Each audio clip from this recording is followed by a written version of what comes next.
Hey first grade, I want to go over your project with you for this week. This time we're going to practice doing the color wheel but also blending the colors. So in your packet, if you have it, you can do some practicing with the colors. Mixing like red that I colored lightly with first. And I don't color the whole box. And you know what? You don't even have to worry about staying in your lines. This is just for practice. And then go over your red and outside of your red so you can see the difference that it looks like when it's red, red, orange, and orange. Okay, so I'll do that again here. Let's do yellow. I'm coloring most of the box with yellow, right? And I'm not pushing too hard. Then I'm going to overlap with green so you can see the difference with just green, green and yellow together, and just yellow. So you can practice on this first page. Then if you want to, you can use the next page for your assignment. For this one, you can be really creative. You could use this space or a different piece of paper if you want and create a drawing where you're blending the color wheel. You could make anything. You could draw a flower that has the whole color wheel in it and they're all blending and mixing as you go around. Or maybe a caterpillar where it goes from one color into the next. Just make sure that you're blending the colors as you go. You could do a planet in outer space. Be creative. It could be a really colorful tropical bird even. I want to show you what I decided to do. And again, you don't have to do the same thing if you don't want to. It's just another option. You can use this paper or a different piece of paper. Here's what I did for mine. I wanted to make a night scene. So the first thing that I did is I took my white piece of paper and a white crayon. Now I know you're going to say, Mrs. Schultz, that's silly. I can't see a white crayon on white paper.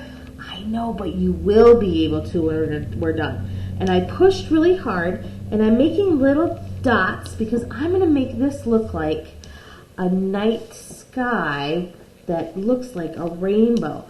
I'm pushing hard, just making little dots. Maybe you even make some little X's for twinkling bigger stars or even draw one really big star. Okay? After you're done, and I know you can't see that really yet, but you will be able to in just a minute. I'm going to use watercolors. I'm going to move this down just a little bit. I've got my water ready and my brush, and I'm going to start on one side of my paper with red, and then I'm going to go into orange, then yellow, green, blue, and violet, and I'm going to go all the way across. Here I go. First, I want to just get my colors a little bit of water, just a little drop, just to get them activated and started, right? I don't want to fill it up with water. That would be way too much. That's silly. All right. Then I'm going to take my color. Now remember, you want to use a lot of water and just a tiny bit of paint. You don't want to use too much paint. And I'm going to start on one side with my red. See where I put that crayon and it's showing through? That's called wax resist. All those spots where I made my stars are going to show back up now once I put color on them. Now I'm going to use my next color, orange.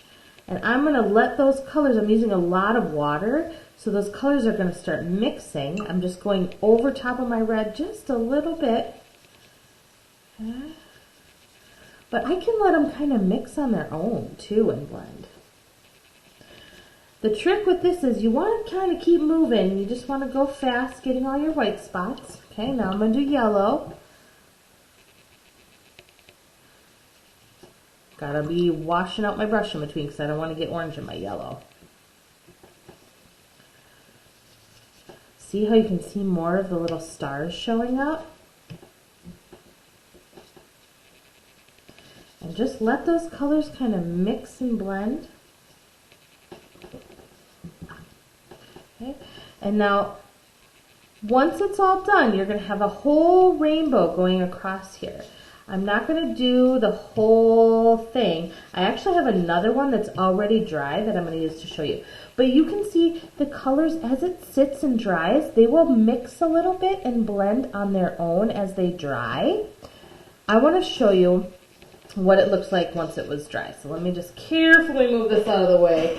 Normally I would just let it sit there until it was all dry and not pick it up. But here it is once it's dry. Now you can see this looks like a sky, or I hope it does anyway, with some stars in the sun, up in the sky.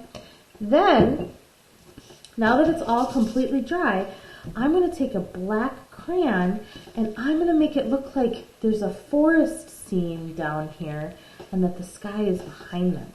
So I can make some